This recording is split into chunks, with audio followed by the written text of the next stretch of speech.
welcome to the Wheels series again. Today, the giants of the stock car world, the Formula One breed. Unlimited power, unmentionable manners. We're here at the Northampton Stadium in Brafield, right in the middle of the Northamptonshire countryside, which means we can make as much noise as we want, which is just as well because these beasts have a very nasty bite and a very big bark. In Formula One, it's unlimited power. They're mostly V8 imported engines from the United States, costing up to 8, 9, 10,000 pounds. Brake horsepower, 600, 700, even 850. This is bigger, heavier, more powerful than anything we've seen before. In the Internations Cup, there was a herd of 60 of these animals that had to be culled, if that's the right word, down to a manageable 30 or 32 for the final. So there's going to be 3 heats and 1 consolation race to get them down to the right number. Right, this is heat 1 and 10 of the 16 laps have gone as we join commentators Barry Lee and Nigel King. We look at the lap sheets. We've now got 10 laps gone in this 16-lap event, and it's 5-1-1. Peter Hall, who is the leader. 65 has now moved up into second place.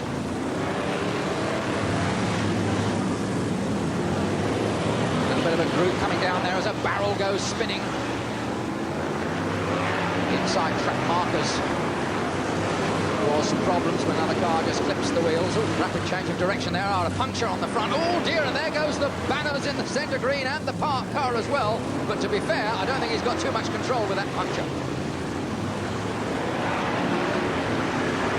279 is right up against the safety fence. That's problems for Adam Long. He's got a puncture by the look of it. But back up front, it's 5-1-1.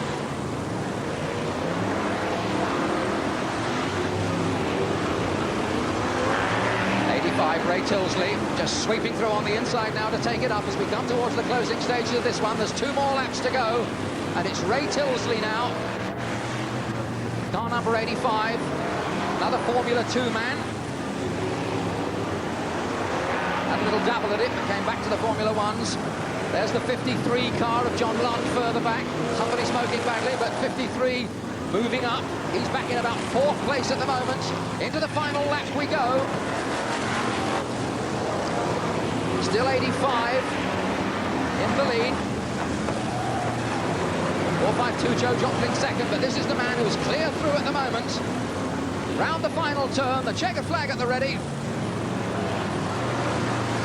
And that's the winner. Safe at home, and the rest of the field come through behind him. Confirmation of that race, Ray Tilsley of Blackburn was first, with the points leader Johnny Lund of Clitheroe in 3rd place. Heat 2 now, and the driver who really set the pace was the former world champion Frankie Wayman from Silsden, Yorkshire. 2-1-2, Frankie Wayman has moved up into 2nd place. 1-1-3 is now in 3rd place, Russ Humphrey. There's Frankie Wayman. In goes that bumper on the leader, and really there's very little resistance for 2-1-2, who just sweeps through. No problem at all for him. Just hurtles straight through there. Not surprising, really. You can see that that number on the roof of the 212 car, very distinctive, and it has a silver background. That's not by accident, because the silver roof denotes the man is the national points champion. For the last 3 years, he's been top of the points chart, scored more points than any other driver. Inside the final lap, the checkered flag is at the ready for 2-1-2. He's only got to come off the bottom turn now to take this one, and he's got himself a place in the final. 2-1-2, Frankie Wayman.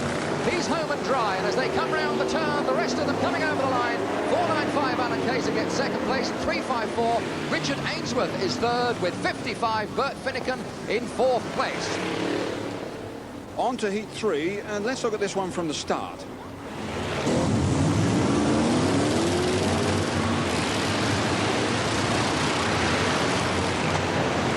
Chance to get into the big race of the day for this group of drivers, and we've got 1 or 2 real hot cars in this particular one, right down at the back. In fact, just climbing all over that other machine there. In fact, we've got 3 star men all in together there. The world champion in the middle, 33. 471 just manages to escape out of there, Bobby Burns, but that still leaves the world champion Peter Faulding in number 33, hooked up for a moment or two ago there with Willie Harrison. 471 was Bobby Burns. He just managed to escape from that pile-up. And pile-ups don't usually bother him too much, but he's quite prepared to battle his way out, and indeed he got out of that one quite quickly. And a slight bit of congestion up on the turn there, one after the other. They all pile in. We've got 1, 2, 3, 4, 5, 6 cars all in there, including 2 completely sideways across the track. The 497 car of Roger Warnes really causing quite a blockage. There's that rather unusual-looking 501 car of Chris Elwell, who managed to avoid the problems and get away. The rest of them have now sorted themselves out, so the track is clear and the race goes on. But it's 501 who's come whistling through that little lock to take it up. There he is, that's the leader. Coming past the slower 166 back marker car of Dave Knight's. And he's got a bit of a flyer as 501 because he's a little way clear now. And number 501, Chris Elwell, went on to win that one. Number 471, Bobby Burns of Ilford, was second, and 33, Peter Faulding, the world champion, came in third. And the consolation heat for the losers of the first 3 soon became the commiseration heat.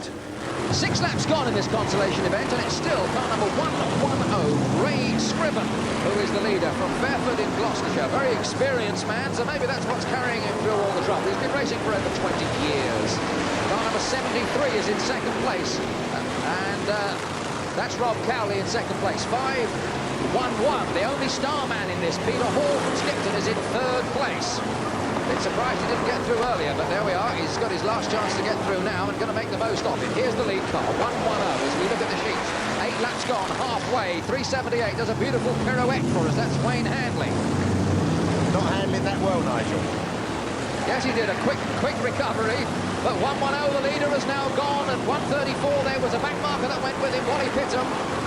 110, Nigel, is stuck on the barrel. He can't get off the barrel. His rear wheels are off the floor. Look, that's the problem. So we're not going to see him rejoining. Yeah, exactly as Barry said. Look, no grip. That's the end of the race for him, unless somebody bashes into him and gets him off. Poor old Ray Scriven is out of the way. So now we've lost him as the leader.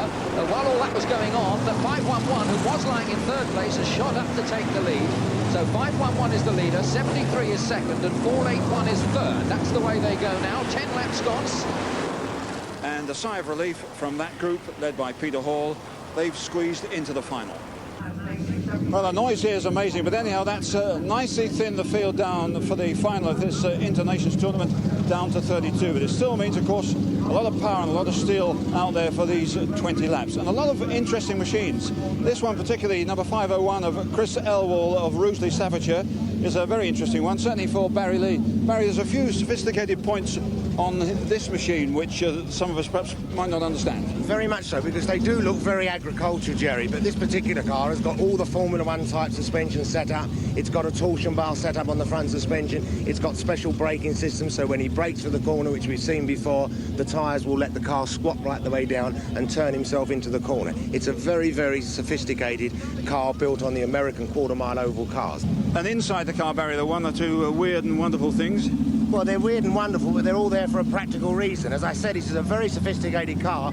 Over here, we've got a balance system here that alters the brake bias from front to rear of the car. And over on the other side of the car there, on the driver's left-hand side, he's also got the on-off master switch, but another balance lever there that changes the bias from the front rear near side wheel to the front offside wheel, so he can turn in on the corner. That's why I've tipped in. He's not only one of the best good drivers out there, but his car is very, very well prepared, and he had a win last night as well.